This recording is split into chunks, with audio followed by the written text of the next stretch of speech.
अंधेरी छाया में डूबा शमशान घाट जहां अग्नि का तांडव नृत्य चल रहा था। जटाओं में फूलों की माला और राख से सना हुआ शरीर के साथ हवन करने वाले उस अघोरी के सामने विकास आंखें बंद करके किसी का आवाहन कर रहा था, मानो किसी पुकार रहा हो।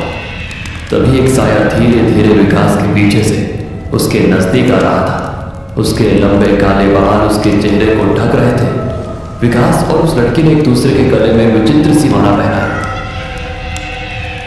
यह एक ऐसे इंसान की कहानी है जिसने कर्ण पिशाचनी को सिद्ध किया था। महाराष्ट्र के ठाणे जिले का मूल निवासी विकास शिंदे ड्राइवर की नौकरी करता था। यह बात करीब 14 साल पहले की है। विकास शिंदे अपनी सीधी सादी जिंदगी से खुश नहीं था, जबकि उसकी पत्नी नेहा को ज्यादा का लालच नहीं था और घर की सुख शांति की प्रार्थना करती रहती थी।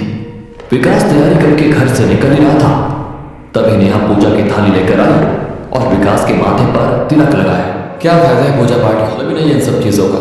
तभी विकास का 10 साल का लड़का वहां पर आकर कहता है, पापा स्कूल की फीस भरी और मैंने टिकट दिखा रही, टीचर ने बोला 300 रुपये जमा कर दीजिए। ये सुनकर विकास नेहा से कहता है, सुना तुमने, मामू ने ड्राइवर कैसे ये सब मैनेज करो।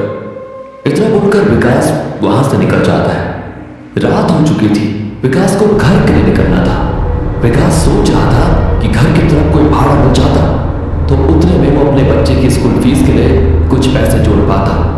उतने में हाईवे पर उसे कोई हाथ दिखता नजर आया। विकास मन ही मन खुश हुआ कि अब उसे कोई भाड़ा मिलने वाला है, लेकिन उसकी खुशी ज्यादा देर तक नहीं टिकी। उसने गाड़ी रोकी तो वहां पर कोई भाड़ा नहीं थे। उनका रूप डरावना था, शायद कोई अघोरी। उस अघोरी बाबा ने विकास को कहा, मुझे 2 किलोमीटर आगे जाना है, मैं बहुत थक चुका हूँ, क्या तुम मुझे छोड़ दोगे। ये सुनकर विकास ने कहा, क्या आपके पास पैसे हैं?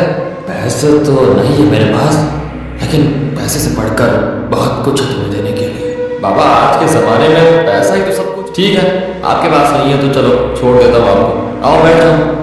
बाबा विकास की गाड़ी में बैठा और उनका सफर शुरू हुआ।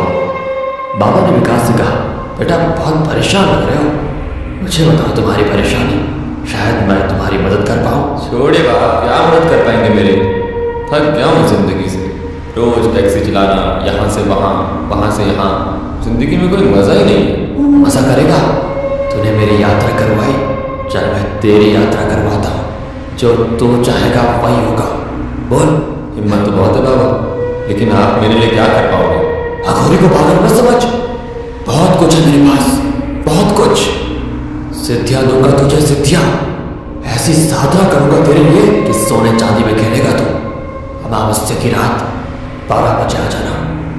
बड़े बड़े सपने देखने वाला विकास अघोरी की बातें सुनकर लालच में आ गया और ठीक समय पर उस जगह पर पहुंच गया जहां अघोरी ने अपना डेरा जमाया हुआ था। उसने अपनी साधना की शुरुआत कर दी थी। विकास को देखकर अघोरी ने कहा, अब जैसा मैं कहता हूं तो वैसा कर। आज मैं साधना करूंगा कर्ण पिशाचनी की, वो यहाँ आएगी और तेरी होकर रहेगी। वो तुझे सब कुछ देगी, सब कुछ।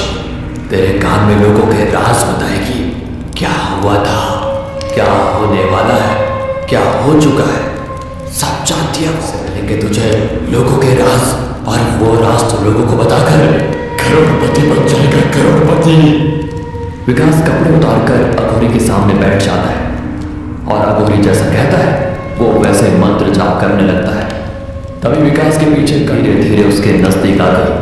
विकास उस लड़की के गले में माला पहनाने वाला था, तभी उसने कहा, रुको, पहले 3 वचन, फिर मैं बनूंगी तुम्हारी। वो भी वचन तोड़ा तो सब छिन जाएगा, मैं भी चली जाऊंगी, सारी दौलत चली जाएगी, यहाँ तक कि तुम्हारी जान भी जा सकती है। मैं वचन देता हूँ, मेरे बारे में तुम किसी को कुछ नहीं बताओगे। मैं वचन देता हूँ, पत्नी की तरह सिर्फ मुझे ही संतुष्ट करोगे, सिर्फ और सिर्फ मुझे, और वो भी जब भी मैं चाहूं। मैं वचन देता हूँ। तीसरा और आखिरी वचन, मुझे कभी अनसुना नहीं, मुझे छोड़कर कभी नहीं जाओगे। मैं वचन देता हूँ। इतनी बात कहकर विकास ने उसे एक विचित्र सी हड्डियों की माला पहनाई। कर्ण पिशाचिनी ने अपने हाथ आगे किए तो उसके हाथ में अचानक से वैसे ही माला प्रकट हुई। उसने माला विकास को पहनाते हुए कहा, अब मैं तुम्हारी मरते दम तक। विकास अब टैक्सी के पास आकर रुका। कर्ण पिशाचिनी भी उसके साथ खड़ी थी। तभी एक बड़ी सी कार विकास के पास आकर रुकी। उसके ड्राइवर ने विकास से पूछा, सर गोरेगांव जाने के लिए कैसे जाना होगा? मैं रास्ता भटक गया हूँ। ड्राइवर कुछ कह रहा था। तभी कर्ण पिशाचिनी ने विकास के कान में कुछ कहा और विकास ने उस गाड़ी के ड्राइवर को कहा, गाड़ी में मंत्री जी है ना, उनसे कहिए कल कैबिनेट की मीटिंग में उन्हें होम मिनिस्ट्री मिलने वाली है।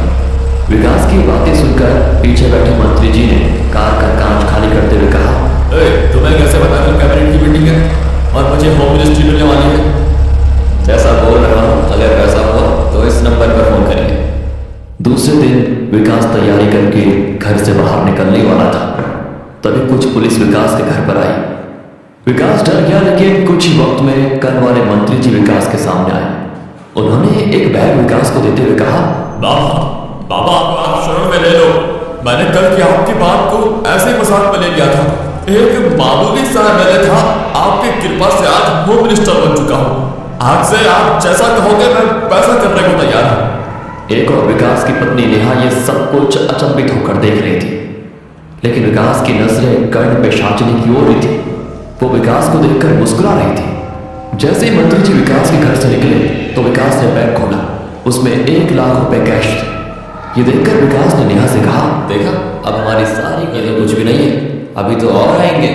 लेकिन नेहा ने विकास की बात काटकर उससे कहा, लेकिन तुमने ऐसा क्या किया जिससे वो इतना पैसा लेना चाहिए? गुठलियां गिनना छोड़ो, आप खाओ नाम। इतना कहकर विकास अपनी टैक्सी में निकल गया। टैक्सी में विकास के साथ कर्ण